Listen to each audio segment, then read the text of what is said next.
Hey guys, welcome back to cool top 10 videos. दोस्तों, बात करें आने वाले एपिसोड के बारे में तो सबसे पहले हमें एक टास्क देखने को मिलेगा, फुटबॉल टास्क। दोस्तों, फुटबॉल टास्क में बेसिकली होगा क्या, वो टीम वर्क टास्क होगा। सिवाय यहाँ पे एडी, कशिश, जसवंत आकृति के ये चारों टास्क नहीं कर रहे। ये टास्क करने की वजह क्या है, ये हमें आगे एपिसोड में ही पता चलेगा। लेकिन यहाँ पे जो टास्क है, ये टास्क स्विच वाश टास्क है। मतलब जो पार्टनर है वो आपस में अपने हिसाब से एडजस्ट कर सकते हैं कि कौन किसके कंधे पे बैठेगा। क्योंकि यहाँ पे जो हमें सूबी या फिर जितनी भी लड़कियां हैं वो कभी सीवित के कंधे में बैठ रही है, तो कभी हर्ष के कंधे में, कभी अनिकेत के कंधे में। सूबी यहाँ पे पहले हर्ष के साथ हमें देखी गई है, फिर सीवित के कंधे में वो बैठी हुई थी, फिर अनिकेत के कंधे में। ऐसी डिकीला पहले अनिकेत के कंधे में थी, फिर वो हर्ष के कंधे में आई और फिर सीवित के साथ वो परफॉर्म कर रही है। तो ये मतलब कि अपने अकॉर्डिंग मतलब कैसे भी तुम्हें टास्क जीतना है, अपने अकॉर्डिंग तुम किसी को भी अपने कंधे में बिठा सकते हो। ऐसा कुछ टास्क हमें देखने को मिलेगा। और ये टास्क बहुत हाई चांसेस है कि यहाँ पे सीवित, हर्ष और यहाँ पे अनिकेत की टीम जीत जाएगी डेफिनेटली। वो क्योंकि वो अच्छा परफॉर्म करेंगे और वो जीत जाएंगे। उसके बाद हमें एक और टास्क देखने को मिलेगा जो सेम टीम वर्क टास्क होगा। ये टास्क में यहाँ पे सेम टीम हमें देखने को मिलेगी। यहाँ पे एडी, कशिश, जसवंत, आकृति, सिवित और हर्ष, ये 6 जने यहाँ पे एक टीम में होंगे। यहाँ पे दूसरी तरफ ऐसे ही होगा, दिग्विजय, लक्ष्य, सचिन होगा शायद, देवकरण, और ऐसी हमें देखने को मिलेगी इनकी भी टीम। इनकी ज़्यादा झलक दिखाई नहीं है, इसलिए मैं कंफर्म नहीं कर पाया कि इनकी टीम में कौन कौन है। 3 जने तो कंफर्म है, देवकरण, लक्ष्य और ये दिग्विजय। ये 3 यहाँ पे कंफर्म है। ठीक है दोस्तों। उसके बाद ये टास्क भी बहुत अच्छा टास्क होने वाला है। अभी टास्क भी ऐसा देखने को तो मिल रहा है कि सीवित और हर्ष की टीम अच्छा कर रही है, लेकिन जो हर्ष है वो चौड़ में नहीं बोल रहा है। तो इसलिए मुझे डाउट हो रहा है कि दिग्विजय की टीम यहाँ पे जीत गई है, या ये भी हो सकता है हार भी सकती है, कुछ कहा नहीं जा सकता। लेकिन यहाँ पे जिस तरीके से फिर दिग्विजय ने कहा कि भाई तेरा घमंड तो मैंने पिछले उसमें तोड़ दिया था। फिर दिग्विजय वो कहता है हर्ष यहाँ पे कि बिल्ली भी तो उसकी शेर का ही परिवार होती है। फिर जैसे शिविर कहता है कि भाई तू चिंता मत कर, ट्रॉफी तो मैं ही जीत के जाऊंगा, जो करना कर लिए। फिर दिग्विजय यहाँ पे कहता है कि चल देखते हैं बेटा, तेरी बातों में दम है या फिर दिग्विजय की जवान में। तो वो चीज़ बहुत ही बढ़िया लगी मुझे, क्योंकि दिग्विजय ने अब बता दिया कि आजा बेटा, कोई बात नहीं, तू वाइल्ड कार्ड आ गया लेकिन मैं तेरी बत्ती बना दूंगा। तो दिग्विजय की जवान पे मुझे ज़्यादा भरोसा है रेदर देन सिवित की। सिवित आज भी आया, वाइल्ड कार्ड आया, लेकिन सिवित को ऐसी घटिया बातें नहीं करनी चाहिए। क्योंकि दोस्तों, सिवित आया तो गेम में था, लेकिन पर्सनल बातें, पुरानी बातें, रोडीज की बातें, अरे यार पुरानी बातों को मिट्टी डालो ना। जो हो गया पास्ट में, रात गई बात गई, उन बातों का जिसका मैटर ही नहीं, मतलब ही नहीं, खाम का ऑडियंस को भी पका रहे कि मेरे को आई लव यू बोला, मेरे को फलाना बोला, मेरे को ढिकाड़ा बोला। अबे हमें क्या लेना देना, तुम्हें बोला गेम की बातें करो, गेम में खेलो, उससे हमें क्या लेना देना। फालतू में 1 घंटा खा दिया हमारा खामा का, मेन मुद्दे पे आते नहीं भोसड़ी के। और उल्ट प्लेयर्स वाला में यही दिक्कत है कि खामा का एपिसोड खींचे जा रहे हैं, 1.5 घंटे का एपिसोड खामा का बना दे रहे हैं। अरे शॉर्ट करो, इतनी बातें लसड़ पसड़ इतना घुमा फिरा के पता नहीं क्यों कर रहे हैं।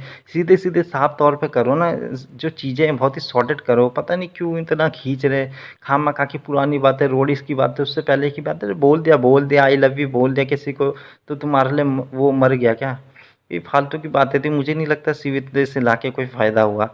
तुम टास्क की बात करो, तुमने बोला अपनी वो क्लैरिफाई करता कि भाई मैंने हर्ष के साथ नहीं बोला ये वो। तो उसने फालतू की बातें करी जो मुझे नॉनसेंस लगी। आकृति के लिए थोड़ा सा बुरा यहाँ पे लगा। हालांकि वो आकृति है नहीं इस लायक, पर फिर भी एक वो लड़की है और उसको चारों तरफ से यहाँ पे घेरा जा रहा था, दिग्विजय भी, वो भी सारे यहाँ पे उस पर चढ़ रहे थे, जो देख के अच्छा नहीं लगा थोड़ा सा। हालांकि वो इस लायक है नहीं कि उसकी तारीफ की जाए, पर फिर भी एज अ ह्यूमन बीइंग हमें भी अच्छा नहीं लगता किसी लड़की को, मतलब कि सारे के सारे उस पर चढ़ रही थी। ऑलमोस्ट कोई और होता तो शायद रो ही देता वहाँ पे, और वो रोने ही जैसा मुंह हो ही गया था उसका, तो थोड़ा मुझे बुरा लगा उसके लिए, सैड। लेकिन एपिसोड बहुत ही अच्छा था। लेकिन एपिसोड यहाँ पे जो स्प्लिट्सविला वाले हैं, मतलब उन्होंने अपनी पूरी की पूरी धज्जियाँ उड़ाने पे लगे हुए। मतलब कि एपिसोड में इतनी गाली गलौज हमें देखने को मिली सीवित के मुंह से, मतलब कि उन्हें कोई मतलब ही नहीं है, एंकर को कोई मतलब नहीं है, कुछ नहीं, गाली गलौज चल रही, फुल्ली चल रही। और ये थोड़ा देख के मुझे अच्छा नहीं लगता कि यार फैमिली शो बनाओ, ऐसा मतलब नहीं होना चाहिए कि तुम गाली गलौज हो रही, फुल्ली वो हो रही, उन्हें कोई मतलब नहीं, उन्हें अपनी टीआरपी से मतलब है। सिवित का वाइल्ड कार्ड आना तो ये तय था, लेकिन यहाँ पे जो स्प्लिट्सविला वालों ने यहाँ पे सीधे सीधे सिवित को लाने का उनका बहुत ही तगड़ा गेम था। उन्होंने यहाँ पे सीधे सीधे राइवलरी कर दी है स्टार्ट, सिवित वर्सेस आकृति के बीच। जीवित आकृति के बीच बहुत ही तगड़ी ये जंग होगी, ये हमें फिनाले तक देखने को मिलेगी। जी हाँ दोस्तों, इतनी जल्दी इनकी जंग हमें वो नहीं जाते हुए नहीं दिखेगी, क्योंकि यहाँ पे सीधे-सीधे तौर पे इन्हें टिकट टू फिनाले तक ही पहुँचाएँगे और वहाँ पे भी इनकी जंग होगी और वहाँ पे इनमें से एक कोई निकल जाएगा। बहुत हाई चांसेस है कि आकृति वहाँ पे बाहर हो जाएगी, क्योंकि यहाँ पे सीवित एक बार बाहर हो चुका है तो एक बार वो आकृति को भी बाहर करेगा। ये इन्होंने ट्विस्ट दिखाना है और मैं अभी से कह रहा हूँ, मुझे लिख के ले लो। टिकट टू फिनाले टास्क सीवित वर्सेस सीवित अनिका वर्सेस जसवंत आकृति के बीच हमें देखने को मिलेगा और यहाँ पे बहुत हाई चांसेस है जसवंत आकृति बाहर हो जाएंगे, एलिमिनेट हो जाएंगे। मुझे अब इससे लिख के ले लो, मैं इनका दिमाग अच्छे से पढ़ता हूँ, ये क्या करते हैं क्या नहीं करते मैं यहीं से बता दूंगा।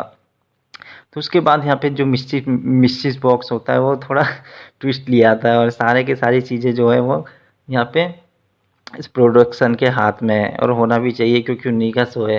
तो यहाँ पे बेसिकली बहुत हाई चांसेस है कि जो दिग्विजय दिग्विजय उन्नति या फिर दिग्विजय नायरा और सीवित अनिका और जसवंत आकृति, ये तीनों के तीनों ही लास्ट तक जाएंगे। हमें ये डेफिनेटली साफ है और इन तीनों के बीच टिकट टू फिनाले हमें देखने को मिलेगा, जहाँ पे इनमें से एक कोई टिकट टू फिनाले जीत जाएगा और फिनाले में 2 जने जाएंगे और वहाँ पे कोई ना कोई जीत जाएगा, या तो दिग्विजय नायरा या फिर सीवित अनिका या फिर आकृति जसवंत। लेकिन मुझे बहुत हाई चांसेस है कि आकृति जसवंत बाहर हो जाएंगे टिकट टू फिनाले में। दिग्विजय अनिका वर्सेस सुवित अनिका वर्सेस दिग्विजय नायरा के बीच हमें फिनाले टास्क देखने को मिलेगा।